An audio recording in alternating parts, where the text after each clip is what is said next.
Buenas noches a todos, a esa gran familia que han conformado Hernán y Yasmín.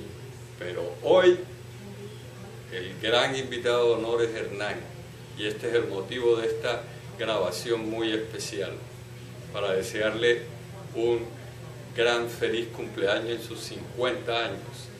Hernán, no es fácil llegar a los 50, no es fácil cumplir medio siglo de edad. Lo importante ahora es que entras a la mejor edad de la vida. Te lo digo por experiencia porque ya llevo 4 años andando en ese nivel. Es la edad de los maestros y los sabios. Es la edad en que más vas a gozar enseñándole y transmitiéndole a la gente todo lo que has conocido. Hoy brindo contigo con esta champaña y que sean muchos, pero muchos más. Y ahora el aplauso para que no se olviden. Y a todos los que están por allá que conozco, les envío un cordial saludo. Hasta luego.